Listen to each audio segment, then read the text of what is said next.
Hello and welcome everyone to the Armored Combat Escalation Service Podcast, episode 16. Today is Monday, May the 4th, 2015. I'm your host, also known as Cattra Kell, but my real name is Brandon. I forgot to say that because I just woke up. How is everybody? Doing all right, Brandon, Cattra, whatever you want to go by. Excellent. Just don't call you late for dinner, I guess. Yeah, that sounds about right. How about everyone else? We got actually a good number of people here today. So thank you for coming. Good to be here. I feel married, so that happened last week. Yes, we saw the posts about that link. How's the wedded lifestyle working out for you so far? It's a lot of fun. It's different. It's really different, but I wouldn't trade it for anything else. Not even for a gold direwolf? No, not even close. I don't ever want to be single ever again. So congratulations, by the way. Appreciate it. As far as in the news for the unit, of course, the A.C.E.S faction is now set up in MWO. If you don't have your tags yet, please get a hold of someone. They can invite you. And if anyone was a streamer, this is a little bit old news, but just repeating just in case someone missed it. If you were a streamer with access to the A.C.E.S Twitch page, we did do a password reset, and mainly due to Twitch getting hacked. And so all the Twitch info, so the stream keys and stuff like that, all had to be regenerated. So if you have an old key, please let someone know so we can get you a new key. That's all that is. So let's just hop into the meat and potatoes, as one might say, of a lot of stuff. Mainly the Battle of Tyrchon event. I probably butchered that, but I don't care. So, did you guys take part? Yes. What did you think? I was disappointed in it. I thought it was a good idea. I really liked that they were doing a major event for CW like that. But I think when it came to the actual implementation of that idea, it fell very short of what it should have been. For those who are not aware, A.C.E.S was with the Draconis Combine for the event, and with the Inner Sphere, the changes that had been made to CW prior to this event starting really, I think, hampered the event. It hurt it greatly. The queue for getting into a match was huge. If you were not already in a 12-man, you could have easily seen wait times up to 72 minutes, so over an hour. And half the time, when you got to past the hour mark of waiting, your lobby would disband, and you'd have a message that says your lobby was destroyed, and you'd have to re-queue. So a lot of Inner Sphere players, got feeling left out by that. Even though the Inner Sphere had the larger player population, a lot of players did not get to play, and a lot of players after the first couple days stopped playing because they just did not want to sit in that queue. That would be anywhere from 7 12-man groups queued up to 24 to 36. I think at one point someone said that there were 52 units in the queue waiting to defend, and they kept not getting matches, or they'd get a very odd match where they would have expected to have the counterattack, and suddenly they were put on defense, or they were expecting to defend and they'd get put on counterattack. The way that PGI implemented the latest patch and changes, I understand what they were trying to go for, but as I said, like with the event, I don't think the implementation of it has been positive. I think it's turned a lot of people off to MWO recently. A lot of, I don't know. It's just not. It was not a good feeling coming out of this event.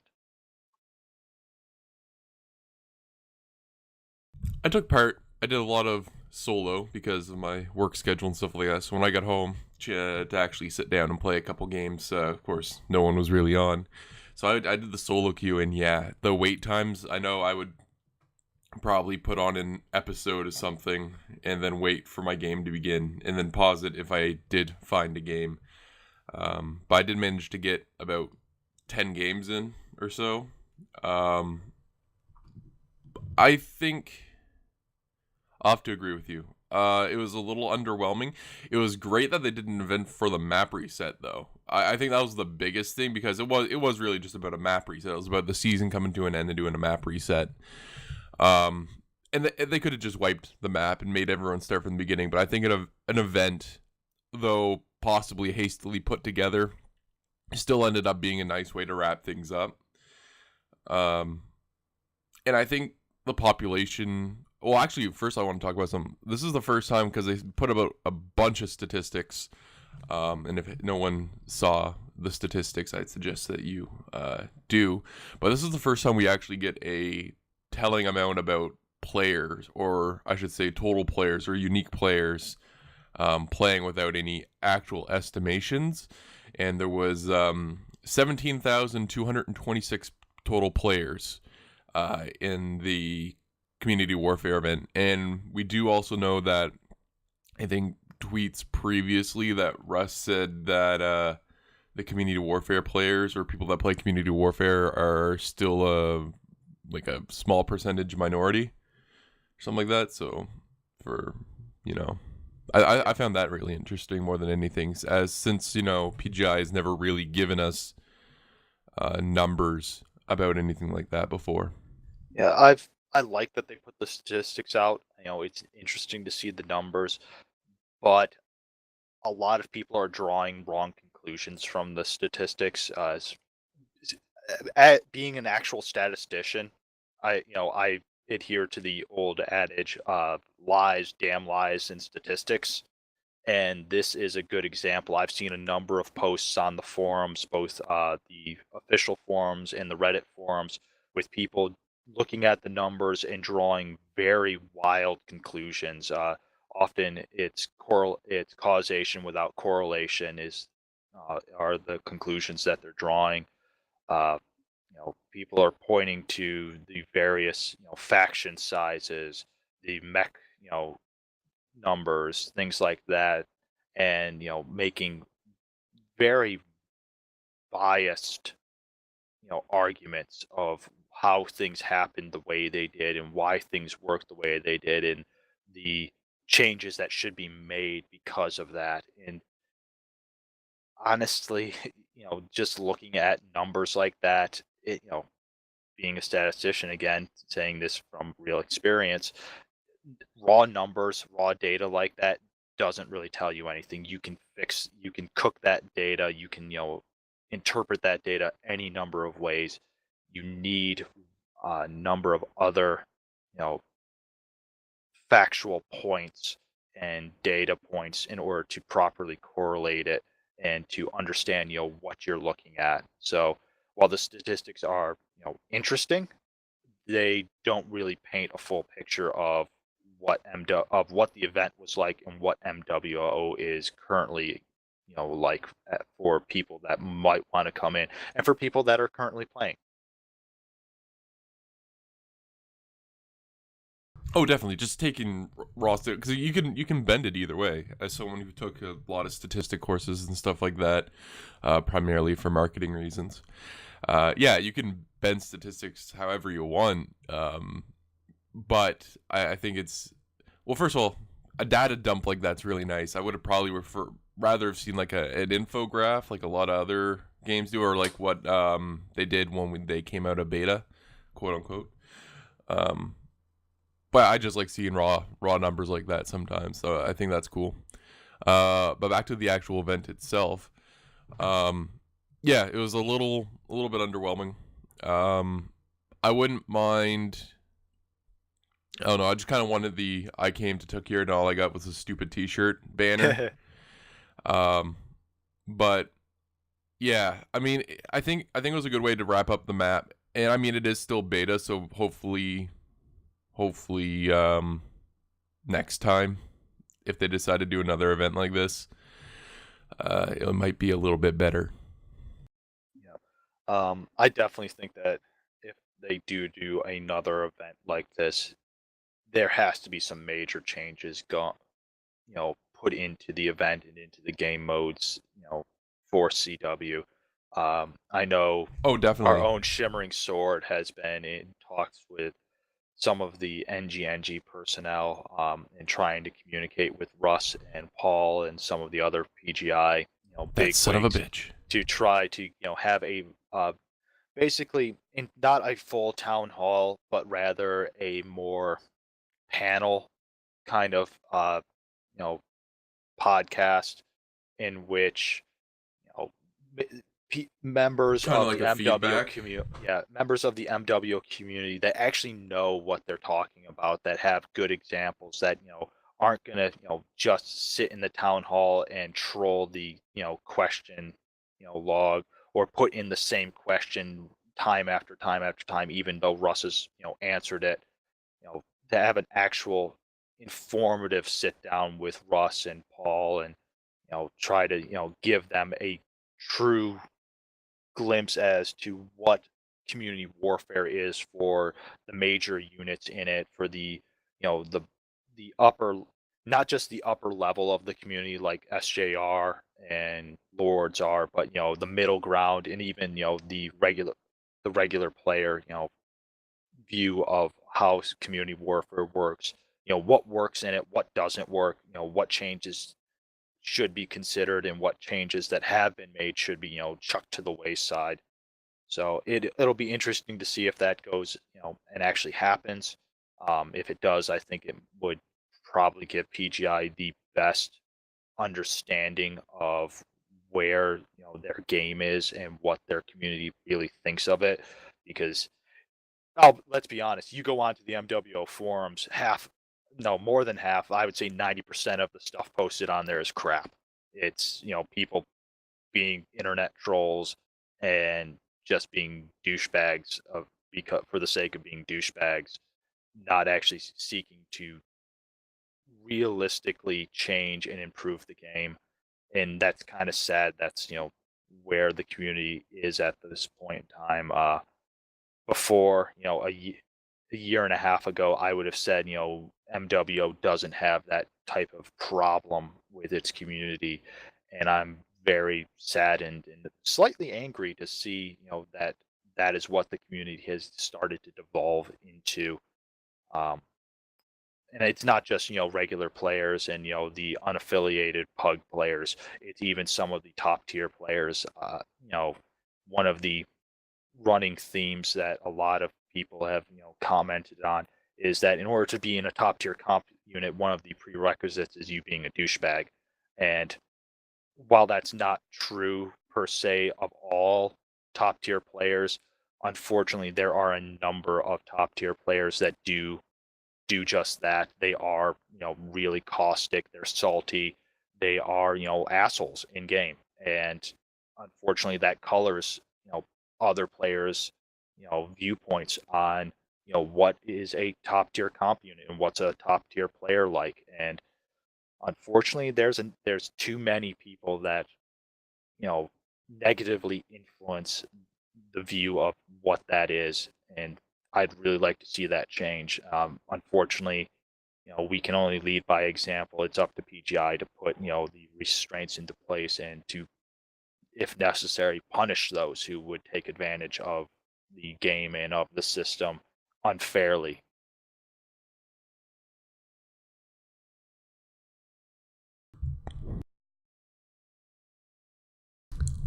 Definitely. Just to add on to that though, but I mean, it's those strong personality types that usually do end up becoming top tier players. Mainly just due to their personality type. So that's why no matter what game you go to, Your competitive scenes usually, not always. There are some good, like for example, well actually, back in a bit of both.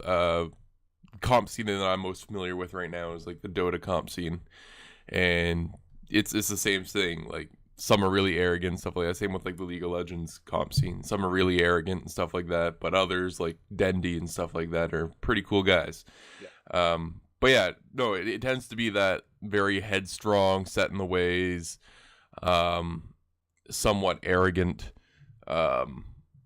people that rise up into the comp scene. And I think that's just the personality type that does well in this sort of environment, but perhaps not for the better. Yeah. Well, Well, you know, for example, you've got people like Jaeger. Jaeger's a great player. He's definitely, probably in the top 10, if not the top 5. And I've never, in any match I've ever played against him, and I've played a couple of, well, more than my fair share against him because of the way my elo is set. I've never seen him be a dick, ever.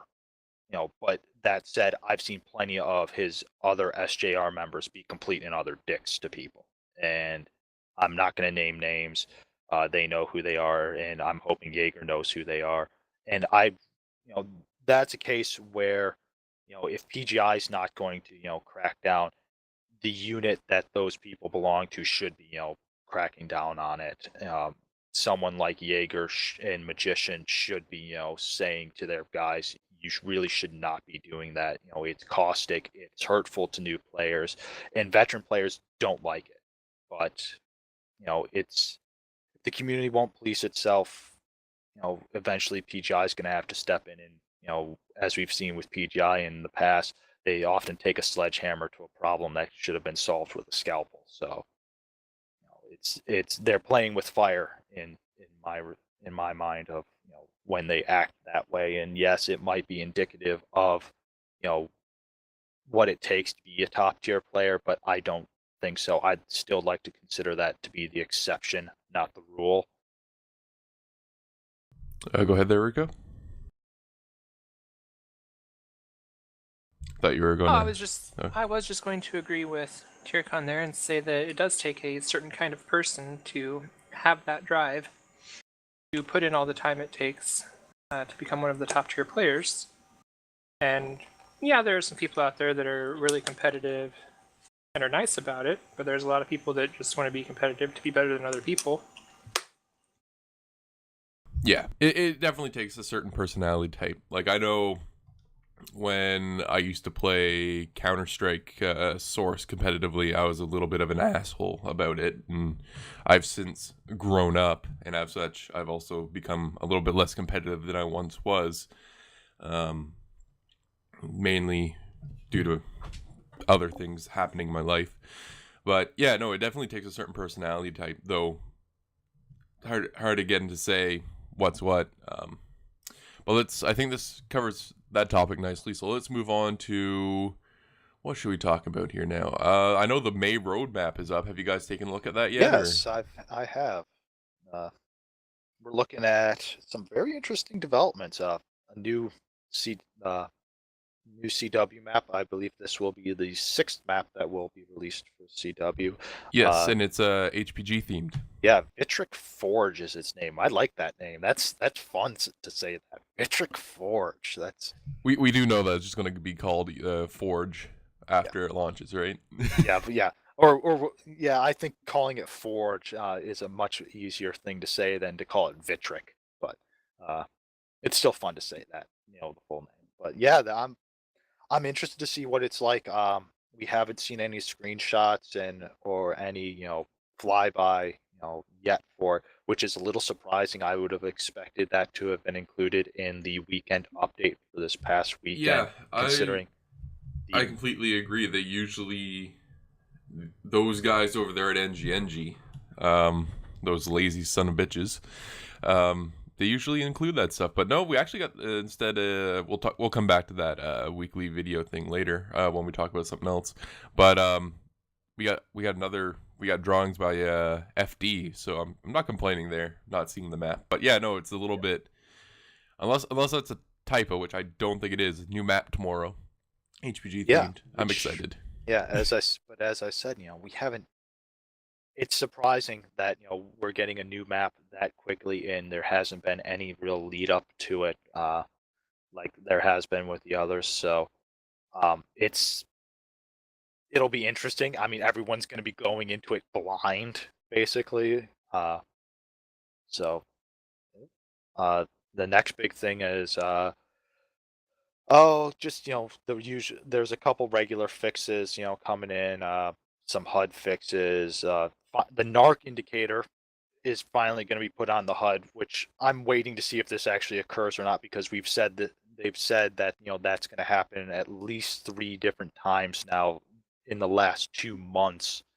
And every time they say it, we think that it's in, and then actually doesn't happen. And we're telling players, when they ask, hey, am I narked, it's like, well, it should say on your HUD if you're narked or not. And it's like, well, no, it doesn't. And it's like, well, he is narked, so why isn't it there? And apparently it just, hopefully, I'm really hoping this finally actually gets implemented.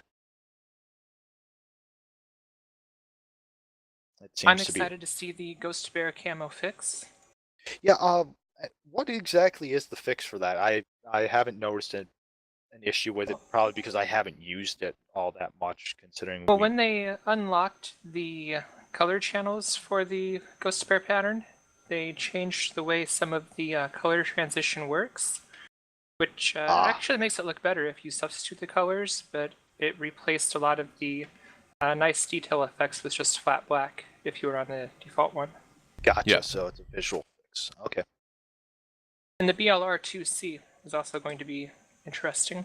Yeah, we have 3 mechs confirmed that is coming down the pipeline for May. First is the Jaeger Champion, which is based on the A, which I've heard a lot of people, raise an eyebrow, and some get kind of testy over this, of asking why, oh why would you make a champion of the Jaeger and make it out of the A?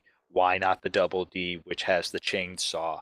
Or why not the double D that's the Boom Jaeger, or the double D that's the Gauss Jaeger? Why would you use the A? And Because it's the first one in the alphabet. Duh. yeah, well, my response was because the A needs love. And Well, again, this comes back to like the last time we talked about champion mechs. Who, besides getting them in event rewards, who actually goes out and buys a champion?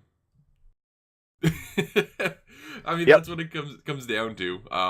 I could probably estimate that it's pretty much fucking nobody.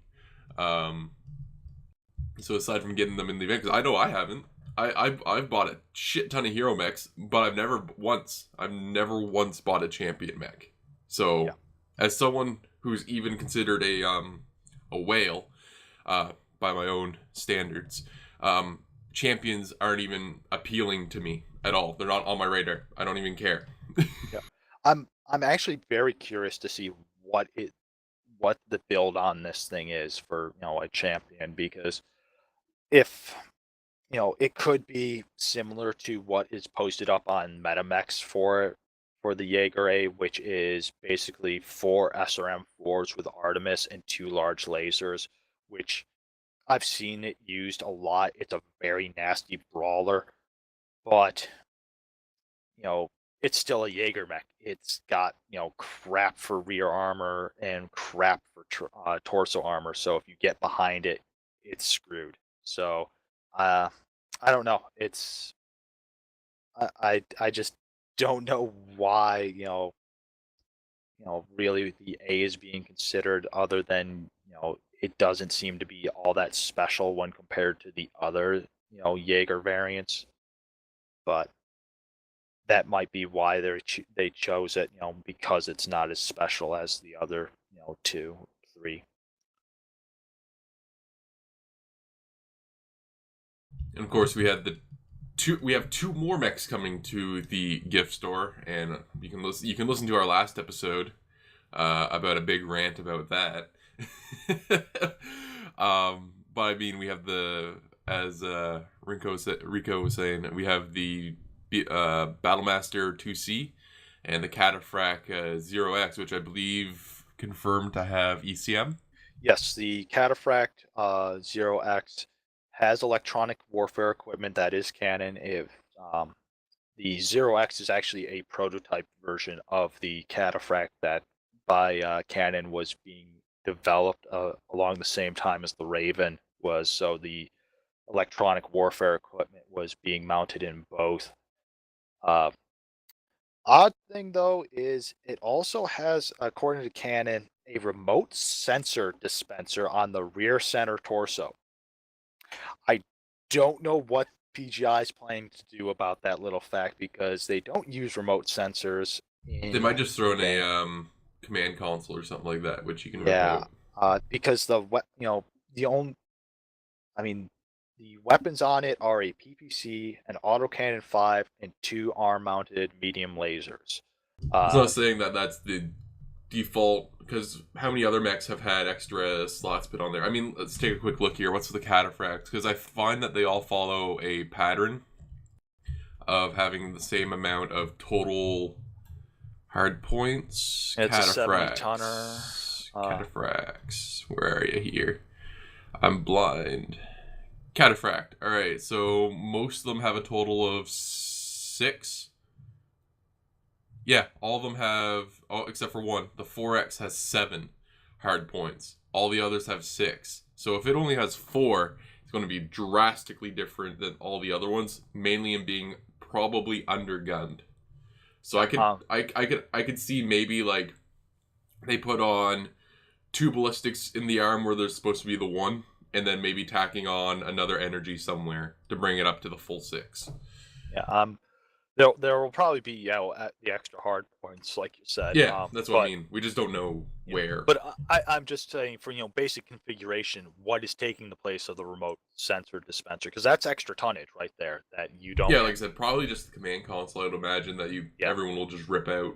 Yeah, the only other thing I can see is maybe giving it extra armor and maybe a slightly bigger engine, but that might be out of their comfort zone. So it's command console there would probably even it out enough, but it's just odd. I think the Give it an reason it arc was launcher.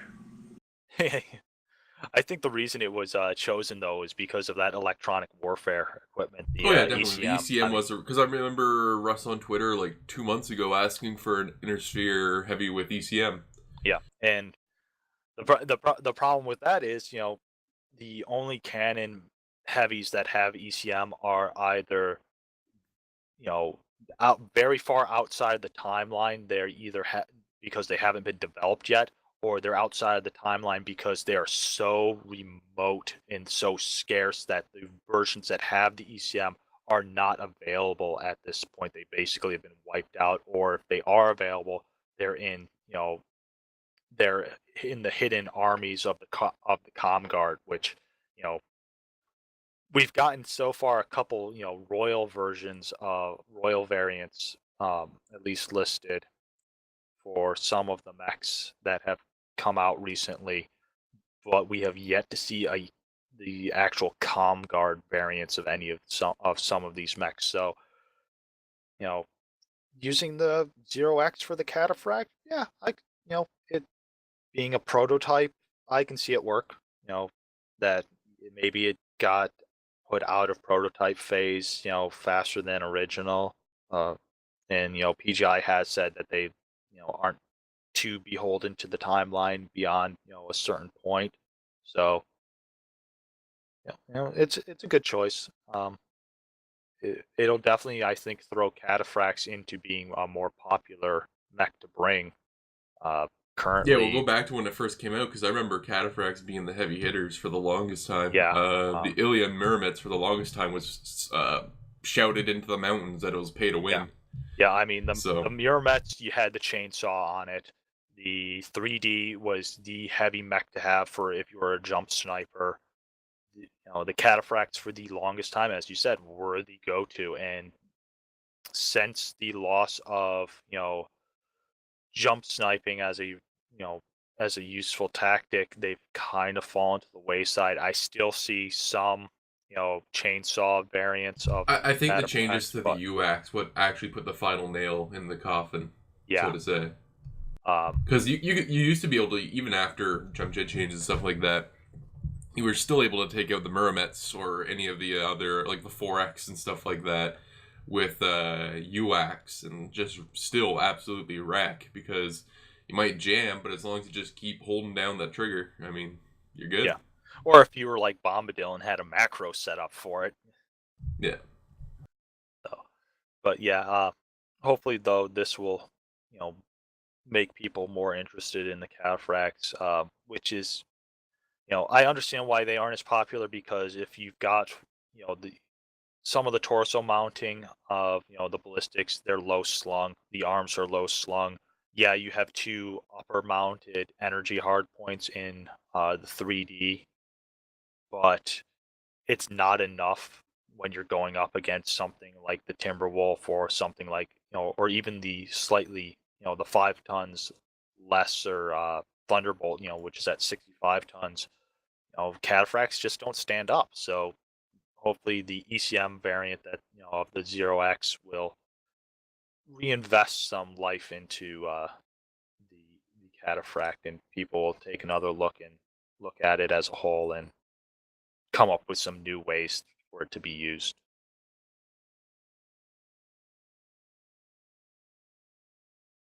Well, let's move on to our next topic. Oh, well, we didn't go over the Battlemaster yet. That's true. I actually can't find the records on that one. It's on Sarna. It's from 2925. It was a variant created to carry a command console to basically for the specific purpose to be a command mech. It had a second cockpit. A Beagle active probe was wired into its system, and really the only other change was that the machine guns were stripped out for a anti-missile system in the left arm. Uh, it's pretty much the standard Battlemaster after that point. So, it'll be a Battlemaster that has a command console, a Beagle active probe, and an actual anti-missile system already mounted on it. I think because of the command console, if I remember the TRO write up for it, it has slightly less armor and maybe one or two fewer heat sinks than the original 1C, but I could be wrong about that. But yeah, It's hard to say. yeah, Again, that just strikes me as another mech that's going to be forgotten. yeah. Unless for some reason he gets like crazy quirks.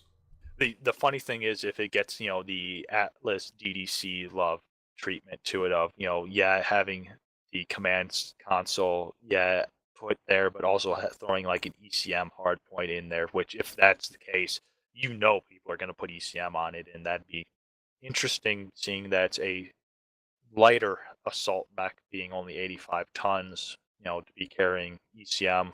It'd be, it'd be a welcome addition, I think, for many Innersphere players that, especially for CW, where they can't bring a DDC because it throws off the rest of their, tonnage for their drop deck. So a assault that has that is lighter and that has ECM would be a welcome addition. But if that's the case, then you're not going to have as much attention focused on the cataphract for, the ECM that it has. So,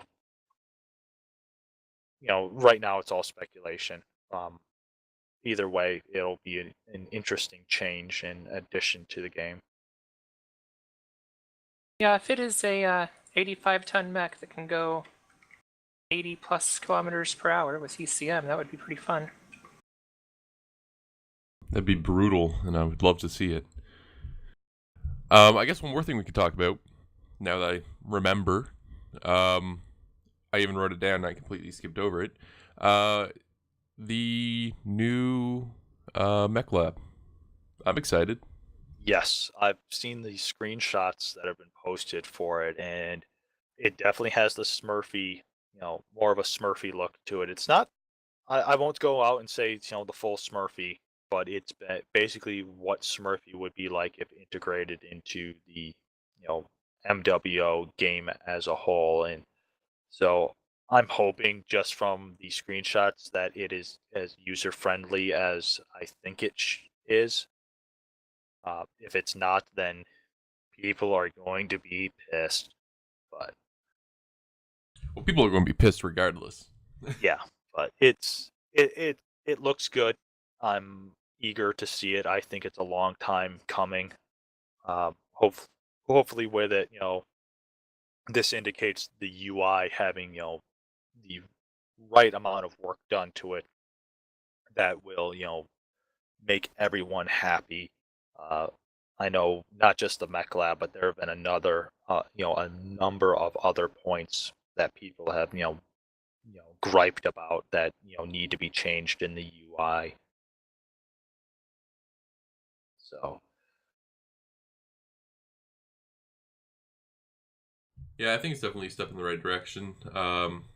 I'm excited for it. Hopefully it gets done quickly because, again, we have no actual ETA on it. Some people, for some reason, thought it was coming out tomorrow. I've never seen anything posted that it was going to be doing that. yeah, from what it says in the May roadmap, they're looking at early June. The live release date for Mech Lab they say is likely June 2nd, but that's on the condition that they get all the bugs worked out of the system. So it could be June. It Could could be be longer. It could be yeah, it could be sooner. longer. We don't know. It's one of those things that there's going to probably be a lot of effort being put into it. Just from the post that Russ made about the May roadmap. He specifically mentions that the May 19th patch looks very light, and that is because of the huge efforts that's going to be put into getting the new Mech Lab and getting the new UI ready for launch in June. So here's hoping.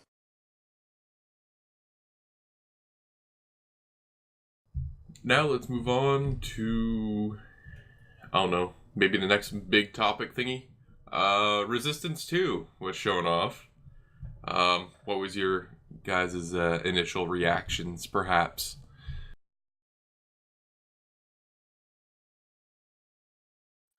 Um, I'm a little disappointed in it. Uh, it's the Wolfhound, the Crab, the Black Knight, and the Mauler. Uh,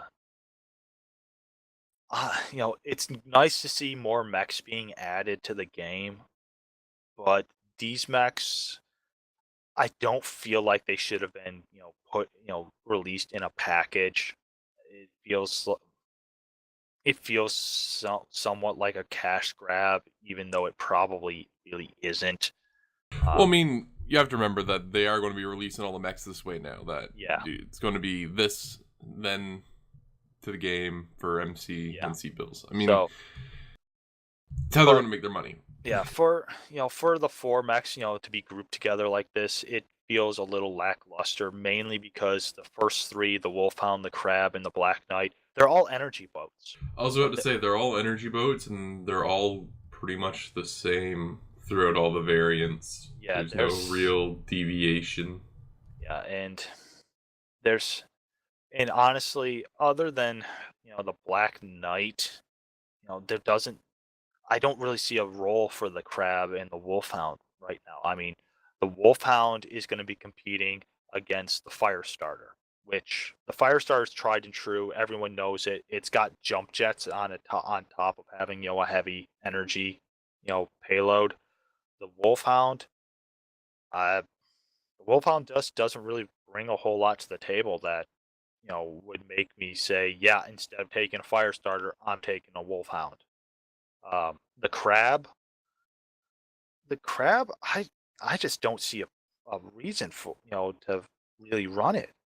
Yeah, it's an energy boat, but you know, for 50 tons, it seems like you could run the the Hunchback instead, or for an extra 5 tons, run the Griffin or Shadowhawk or Wolverine. So, yeah, maybe if it's as short and stubby as it's supposedly is supposed to be, it'll be a good addition. It'll be a nice little heavy scout in that respect.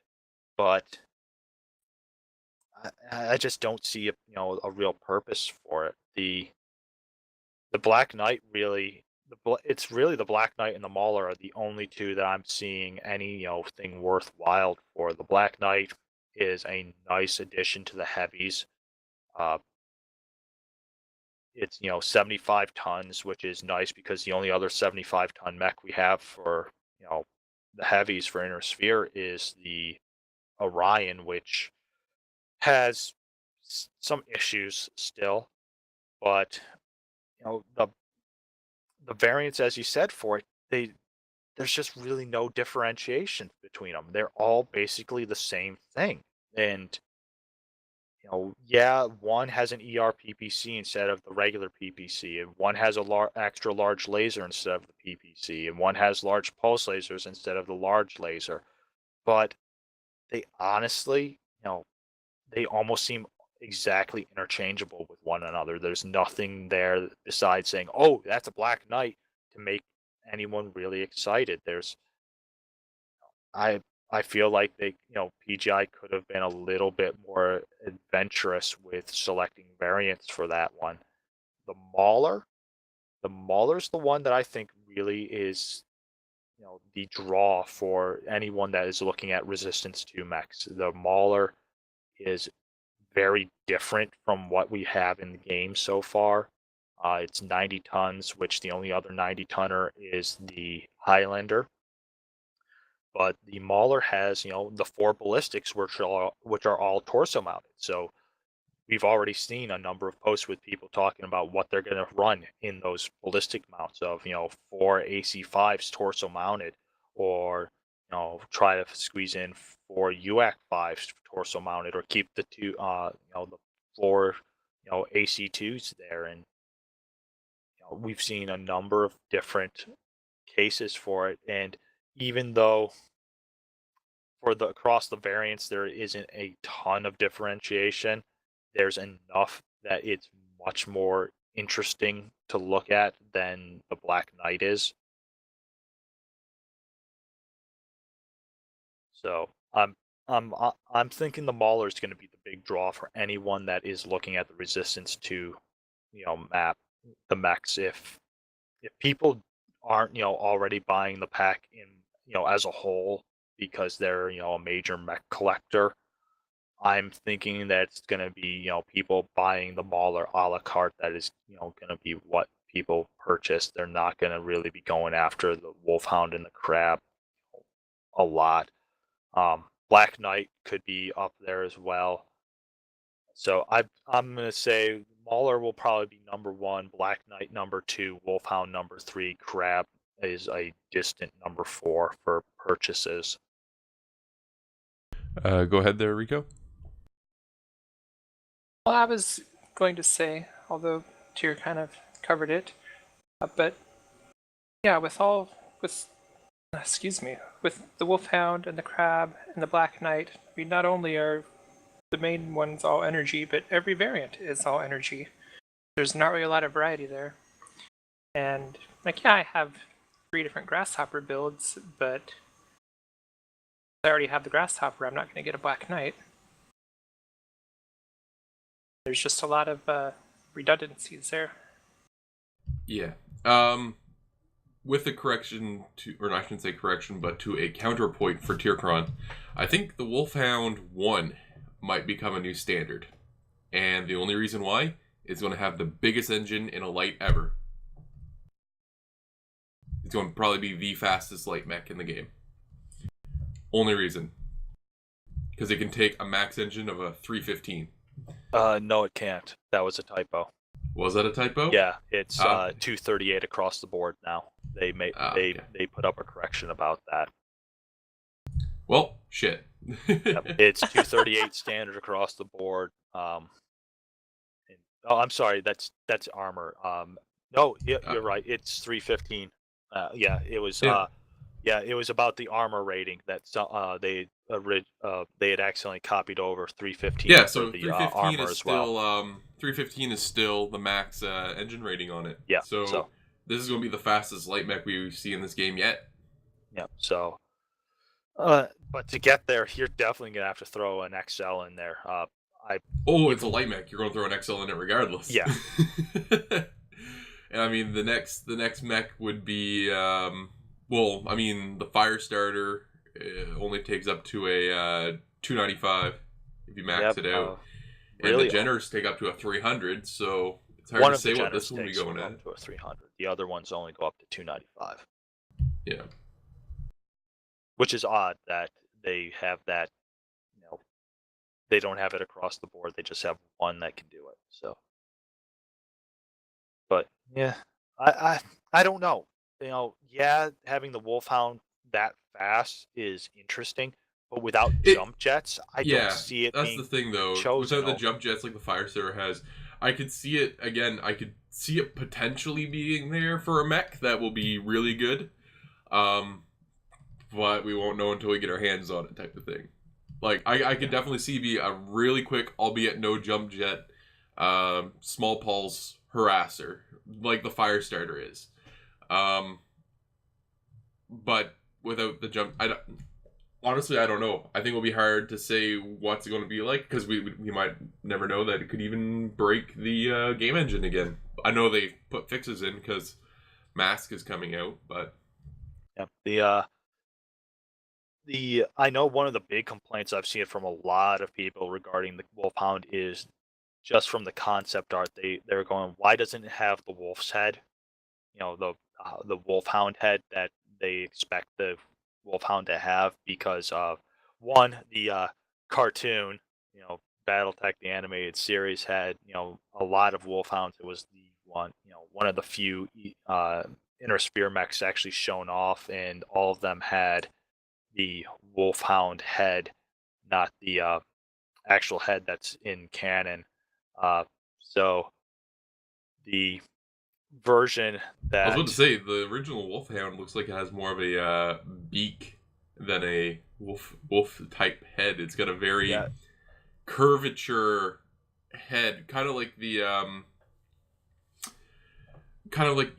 it does have like a beak. yeah Yeah. that's one of those things of the art for a lot of these mechs. If you look at the TROs from over the years, the art fluctuates drastically by both the various artists and by the various companies that had a hand in owning BattleTech at the time. If you look at the versions that are originally from FASA, you know, they're they're drastically different from the versions that WizKid, put out and what Catalyst now considers to be the canon version. So, I understand where people are coming from with their complaint that, there's not the Wolfhound head on it, but I'm thinking because we know resistance specs get a unique geometry, there's a one variant that has a unique geometry to it.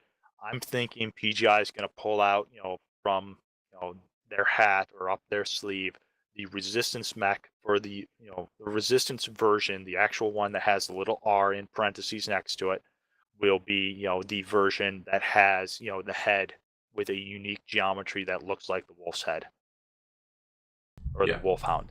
And I think the crab 20, I think is going to be basically the next cicada Yeah, because it can take a 350. 350. Yeah. Yeah, basically the crab is a upgunned cicada.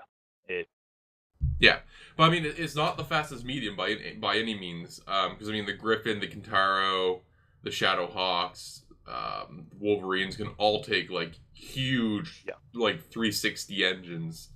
So Yeah, the most interesting crab though is actually not the 20, which yes, it can have that giant 350 engine in it. It's actually the 27 SL, which is the fourth variant that if you purchase early you get. The reason that one's interesting is it runs an XL, but it's only running 81 kph. So where's that extra tonnage going to? It goes into both the weapon systems, which are, addition of large pulse lasers and medium pulse lasers instead of the standard lasers, but it adds in 5 jump jets. Yeah, I was about to say a jump jet variant as well. Yeah, I'm thinking, that one might be the variant to watch for when it comes to the crab in game.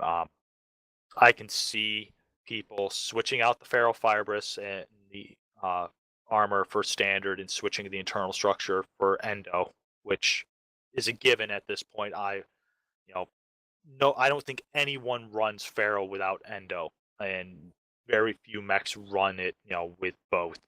In terms of people min maxing, what they can take on their mech, endo seems to be really the go-to for weight savings.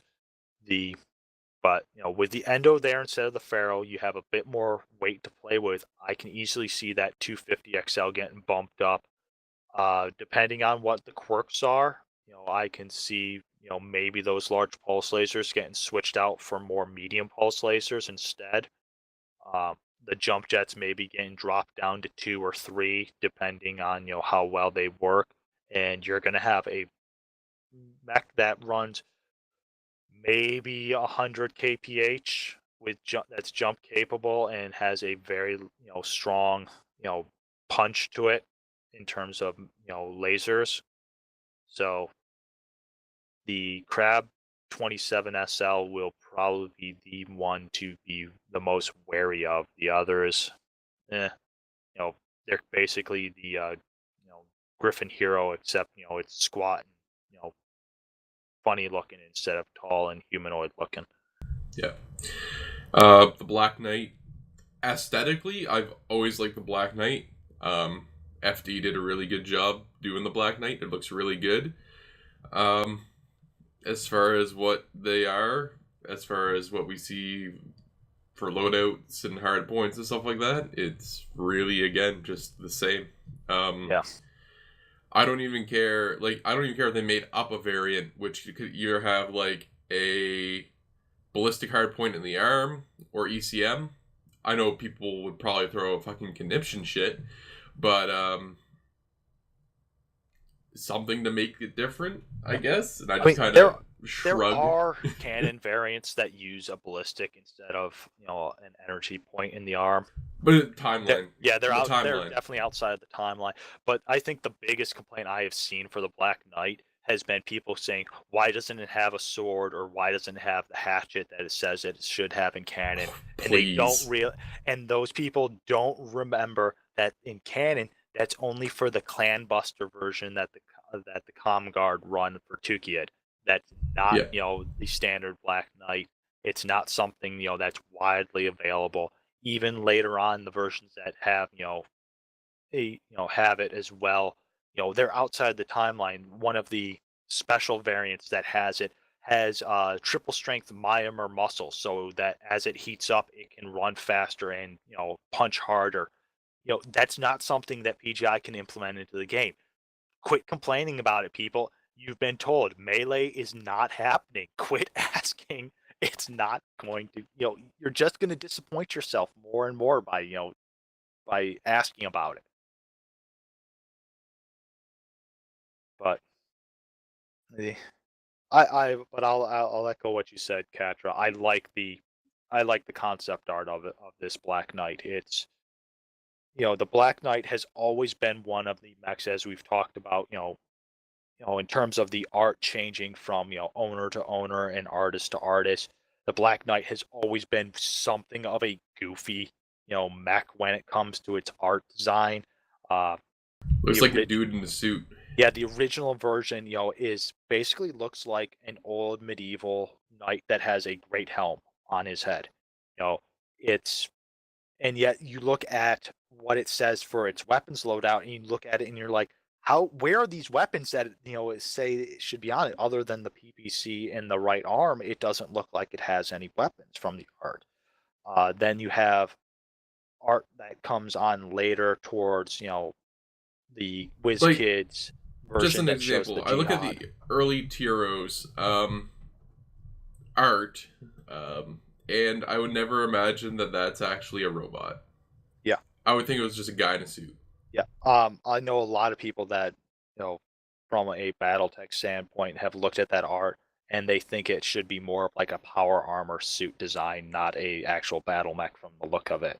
But it's, it is what it is for, the timeline and, for the time period of when that art was made and who the artist was and what the company was asking for at the time.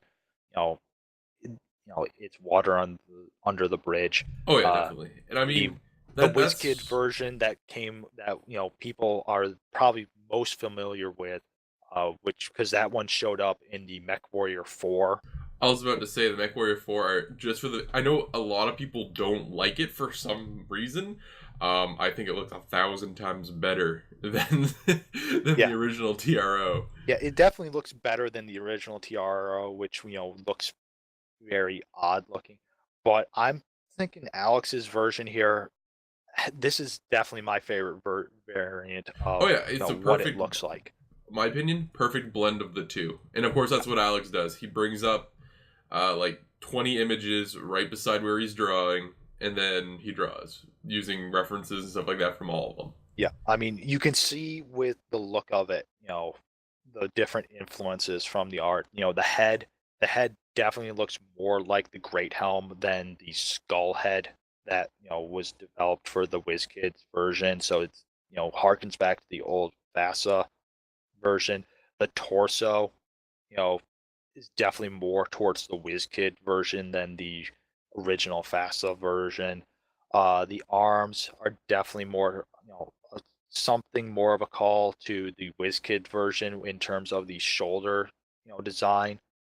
But you definitely see, the FASA version there because most people don't realize the FASA version is the only one that has hands in it. The WizKids version did not have hands, and we know the Black Knight's supposed to have hands. So that's nice to see that the hands are included. It's nice to see the oversized PPC, on the right arm. Uh, the legs look, great. They look very, strong and blocky, like you expect for a heavy mech. Uh, the waist and hip design looks similar to what is on the Highlander, which would make sense from a timeline perspective because the Black Knight and the Highlander are contemporaries of one another. They both came out around the same time for the Star League. So them having, certain visual, and part, similarities, would make sense, especially if you're anyone who's familiar with military equipment. Military design tends to ape each other. You don't really have drastic changes between design. If you're designing one gun, the next gun you design is probably going to be something similar to what you already have, even if they're different in terms of their function, their weight. There will be callbacks to one another because there's a visual acuity that links the two for the similar military design aspect that is used by a single military unit. So it's it's a very good design. I really like it. I'm glad Alex is such a good artist in blending his styles. I don't think I've seen any of his concept art that I've really looked at and gone, okay, what the hell is that? Uh, So yeah, I'm really pleased about it. Even the Mauler, I like the concept art of the Mauler. I was kind of wondering how he, what the Mauler concept art was going to be looking like because we had heard for a long time that it was done, that the Mauler concept art was finished, and everyone was clamoring to know what does the Mauler look like. We know what it's supposed to look like from the FASA TROs and the WizKid TROs and the Catalyst Game TROs, and some of those TRO art looks kind of goofy. So it's nice to see, the Mauler here. It's big, blocky. It looks menacing. It looks like, as its name implies, it will come up and maul you. It's just nasty looking. It's very nice.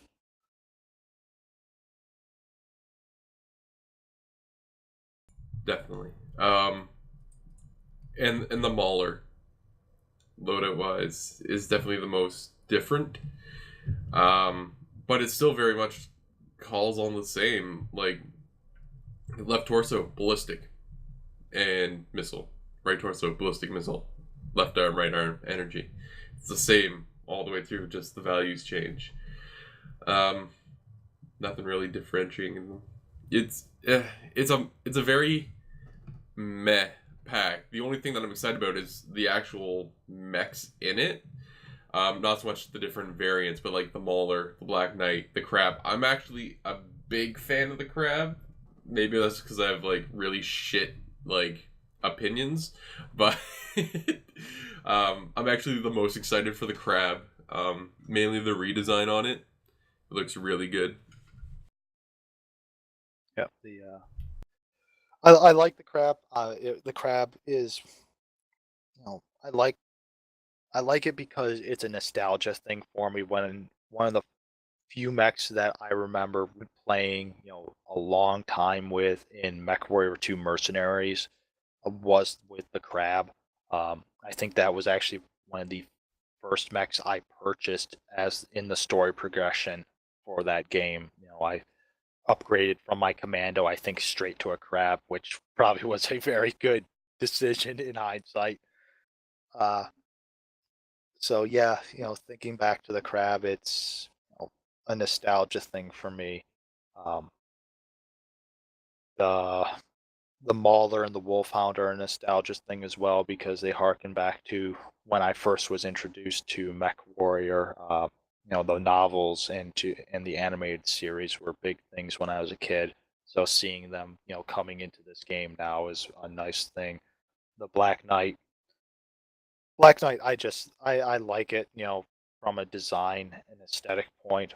But that said, I'm still somewhat disappointed in this pack as a whole in terms of what I'm looking at being included in it. I feel like they could have switched a couple of these mechs out and included them in a different pack to have a bit more variety across the board. Like switch the Black Knight out for the Guillotine, which would have been a far more interesting mech to have at that heavy slot. Um, but it is what it is. I kind of hoped that the Crab, the Black Knight, and the King Crab would have been held back by PGI for a special Comstar release pack, kind of like how the clans were done and how the Project Phoenix mechs were done.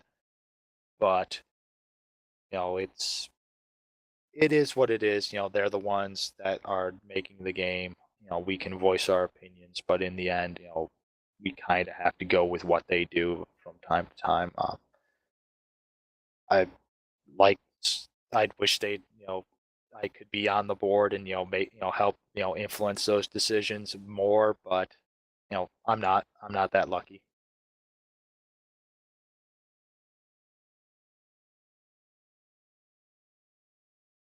And do we want to wrap it up there, or do we want to talk about one more thing? Let's go with one more thing. We've One been more kind thing. of doing slightly longer podcasts, but considering we didn't do one last week, it'll be okay to make one more, two more. Let's talk about internet drama. Yay! Oh boy. And that is the accusations of the top teams hacking, quote unquote, and the big shit fest, which is fucking people accusing everyone of hacks all of a sudden. Thoughts? I've seen the Reddit thread that originally was posted about this, in which the accusations were first made.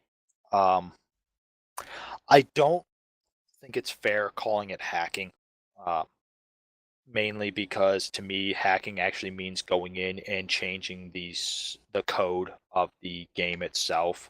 What is being done is, uh, at least from an accusation perspective, is some of the top tier players and top tier teams are supposedly using to their advantage various aspects of the game that are not meant to be there. They're taking advantage of exploits, basically.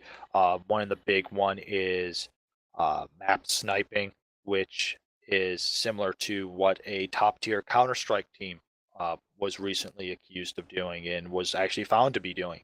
It's where basically you position a player in a mech in a spot where they can see a part of the map that glitches out where technically they shouldn't be able to see through that part, but they can, or and in some aspects they can fire through that point even though they shouldn't be able to. So it gives an unfair advantage to that player and to that team to do so. Um, I was referring a little bit more because I know, I'm very familiar with the Counter Strike one. I was referring more to the aimbot and map hack accusations. yeah, the aimbot one, that one's been going around for a while, and there's I've honestly, I've never encountered. Okay, I used to run a few, back in my day, depending on different titles that I played. I used to be in a lot of comp scenes. So I know what, like, the biggest one being, I used to do, Cyber, Athlete, League, Cal, for Counter-Strike Source. So you learn to know what hacks look like, snapping, that sort of stuff, just abnormal. I can say with probably about 99% certainty, I've never seen anything that looked remotely suspicious in MechWarrior. I think a lot of it is some of it from about the aimbot is the way the actual geometry of some of the mechs are. Uh, a lot of the aimbotting, you know, it seems to be about someone either getting headshot or taking damage to a part of their mech that they don't think that they should be taking damage to because they've got a different part facing towards where the fire is coming from. And I've been on both sides of that. I've gotten headshot where I didn't think I should have gotten, but looking back on it, I can easily see, it was either a lucky shot or, that person, was aiming just right at the right time and let fly, and it just happened. And it wasn't like every single person they targeted that game got headshots, or Yeah. if it was, then yes, I would say there's a case for saying that there's a potential aimbot. The parts of mechs getting hit that people think they shouldn't be. One of the big ones I have found is the king crab, and what people don't realize is the top of the king crab spreads damage from both your front torso and your rear torso. So if you are getting lermed or if you're getting shot from a downward angle at the top of your king crab, and it's similar also with the stalker, then you will take damage both to your front and your rear armor. And it will depend on which torso section, by what actually gets hit and what the mech is. So accusations there, it's people not understanding the geometry of their mechs and where the hit boxes are. Unfortunately, I think that's something of a failing of PGI, not explaining hit boxes better on the mechs. I know that a number of community members over the year, over the lifespan of MWO, have come out with various diagrams and screenshots showing and highlighting where the hit boxes are for which specific piece of a mech. Um, Unfortunately, a lot of this is front and rear facing. It doesn't show downward facing. So on some of the mechs, even something like the Thunderbolt, which has a kind of blockier form, if you take fire on the top of the mech, it the computer code for the damage shifts it back and forth between your rear and front. So there's something of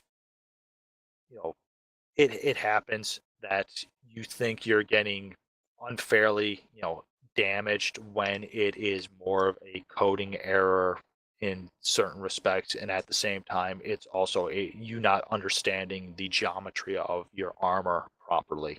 So Yeah, and I'm gonna call bullshit for a number of reasons, and this might get a little bit lengthy, but I'm gonna just here's why I'm calling bullshit. I'm not denying that the hacks exist or not, because it's pretty evident that okay, no matter whatever game you play, there's gonna be hacks, regardless. That's just fact of life. Dota 2, one of the biggest games right now on the planet, that you can get hacks for it. Mind you, you might get banned. You probably will get banned, but you can turn your Fog of War off and all that sort of stuff. They're out there, regardless. So saying that MechWarrior Online doesn't have any, that's just ignorant. They're out there. But this is why I'm calling bullshit. One, if there was a rampant amount of hacks being used, the number of tournaments we've had already, someone would have made a big deal of it way before now. It's been 4 years, and some of the seasons of comp leagues have been going on for 3.5. So someone probably would have called bullshit before now. And the reason I bring this up is because we also had, you have to remember that this hack, quote unquote, is a paid hack. So we actually had the quote unquote maker of the hack, who actually makes money off of this, by the way, go on RMWO and advertise a bunch of shit. And then all of a sudden you had all these no-name Reddit accounts show up on Outreach. It's just very suspicious, and it looks like some guy's just trying to make a buck. That's what it looks like. It looks like some guy's trying to make his own drama, so a bunch of people will be like, well, if they're using hacks, I'm going to use hacks too, and pay out their fucking $90 a year to get their access to some shitty hack. Yeah. I don't think aimbotting in MWO is as widespread as some people accuse it of being. I don't really think a lot of the top tier teams and top tier players aimbot. I would say, if at worst it's them not having a life and dedicating way too much time to playing MWO. But Which nothing wrong with that. Yeah, Just be fair. Life choices. as I said, that's at worst. At best, it's them learning the game. It's them knowing what the geometry is of each mech that they face, what the hitboxes are, what mech, what weapons work the best in terms of concentrating damage and even for spreading damage. So, in that regard, it's either it really comes down to experience and knowing the game, and right or wrong, fault them if you must. A lot of players in this game, know it very, very well. I mean, let's be honest. Now that the CW event's over, we got the numbers of players who played CW. We'll just round up to 17,000. This really looks like some guy just trying to make some easy fucking money, is what it looks like. So let's just say 1% of that population of the 17,000 decides to maybe go and spend their fucking $70 to get hacks or whatever. Because remember, it's a paid hack. So that's like not a whole lot. It's like 100 and some people. And they all pay. The guy makes a year just off of that, like 1% of the 17,000. He'd be making almost like $15,000. Yep. Like it literally just looks like some guy's trying to make a bunch of bullshit up. Again, he could very much have the hack, no doubt about it, but it's literally some guy who now looks at like the player population and be like, hey, this game is now profitable to try to like advertise to, creates a whole bunch of bullshit, creates a bunch of alt accounts, goes in there, creates a bunch of bullshit, and sits back as he waits for people to freak the fuck out, go over and spend their money on him. Like that's what it looks like. Yeah, and as I said, I don't think the aimbot thing is legitimate. If it is happening, it's probably very, very small, in terms of its occurrence, and it's most likely not the top tier guys that are using it. Yeah. Well, again, I don't think it's the top tier guys either, mainly because out of all the accounts that have come forward saying like, oh, I'm a top tier competitive person and I was aimbotting or I was map hacking or whatever, it's always under like a brand new alt account, And everyone's like, okay, so who are you actually to be credible? And they're like, I'm not fucking telling. And it's like, okay, then you have no fucking credibility. Shut the fuck up and go the fuck away. Yeah. The only accusations that I will say, might have some merit are the map, hacks, the map Yeah. sniping. We do know that when people, and comp teams, top tier comp teams are known for doing this. If they find an exploit that they can, use in terms of a map, they definitely use it, and until it gets fixed, and you know, that's kind of the name of the game for them. So This is more of a heads up. Like, you can see the red outline around every person on the map, regardless if you see them or not. This is what I'm talking about. Like, yeah, it's. I mean, we saw it. Yeah. First on, in terms of CW, right after Boreal Vault was released, we know, there was some map hacking there, and in the way, they could put, a defender could position, Oh no, observers. that's not what I'm talking about. That's just a bug. That's not a map. The map No, hack no, is, again, you see there the was actual there was the location. original bug where you could place one on the back of the map or on the right at the front. I guess the above best way to Alpha put it Gate. would be, this is more wall hacks. You Yeah, see where this everyone is was- all the time. Yeah, there was another one. There was one Using a third-party program, not yeah. not using a map exploit, but actually using a third-party program. You see, like, the red targeting square around people at all times. Yeah, Regardless. that one I don't know as much about. That's a hard one to track. Yeah, like So- I said, I have no doubt that it actually exists. I just don't think it's as widespread as this guy's trying to make it seem, so he sells more of them. That's all I'm saying. I mean, case in point, there was a match in CW that Aces had. I think Rico was actually in this one a couple weeks ago, and we went up against Jaeger and some of his SJR buddies. I think there were 4 or 5 of them, and we were defending on Boreal, and we were actually winning because it was like 4 SJR and a bunch of pugs, and unfortunately, I don't think Jaeger was able to corral his pugs as well as he had hoped. But on one of the waves, we knew we were up and that we were winning, so Shim decided, hey, let's push out one of the gates and flank through the pass and flank around the dropship and try to catch them by surprise. We push out Beta Gate, and because we had seismic on, and we had put up a UAV prior to getting it shot down, we knew they were starting to form at Alpha Gate. So we were like, yeah, let's go Beta. So we start pushing out Beta, and who's standing right there? Jaeger is. And it just happened that he was scouting that side, and it was his bad luck and our good luck. We ran straight into him with like 8 thunderbolts and just wrecked his shit.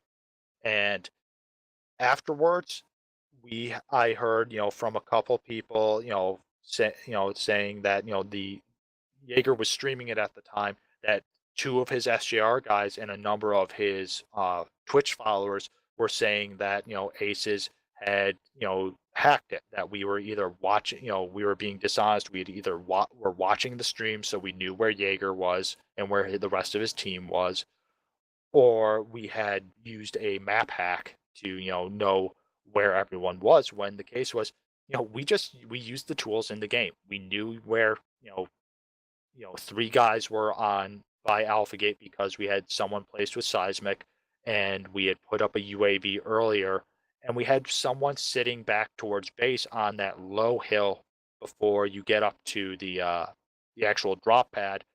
So he could see people. He could see people starting to form at Alpha Gate.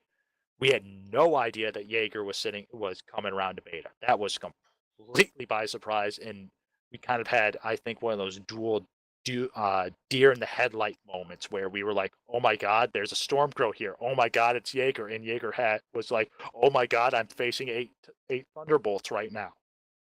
So, it's situations like those where if people aren't aware of all the circumstances, yes, accusations can fly. But I'm thinking most of the time it's something you either have a spotter somewhere that no one's expecting it to be. You're putting up a UAV or using seismic where someone's not expecting it, or you just get lucky, and that happens. It's life. Sometimes you get lucky, sometimes you don't. So, you know, with the aimbot, if someone's actually using a map hack program, I'm gonna say it's probably a very small number of the members of the community, and I sincerely doubt it's anyone really in the top tier comp teams or the top tier, players themselves.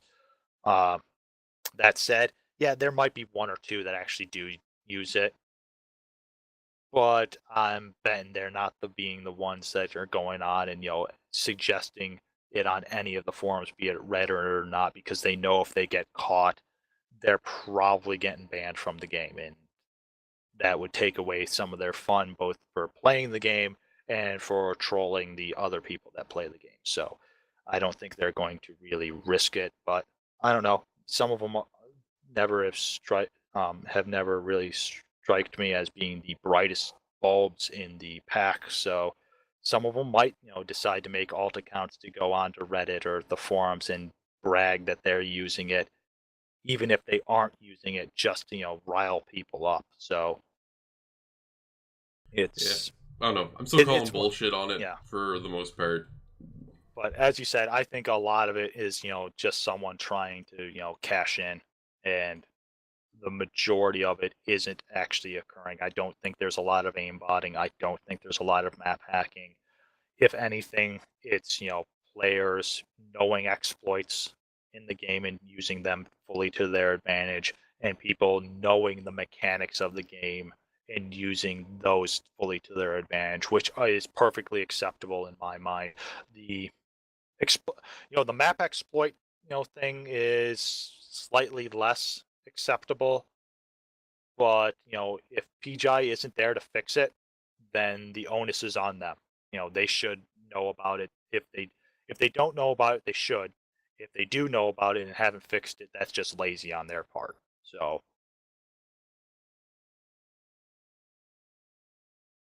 Anyway, I think that's a safe spot to wrap it up for tonight. So thank you everybody for listening to the Armored Combat Escalation Service podcast number 16. Until hopefully next week. yeah, well, Good luck, everybody. Next week we'll know what's coming. Yeah, and then we'll be able to actually talk about stuff that came out tomorrow. So that should be fun. Yeah, we'll actually be able to talk about what the Jaeger champion is actually like.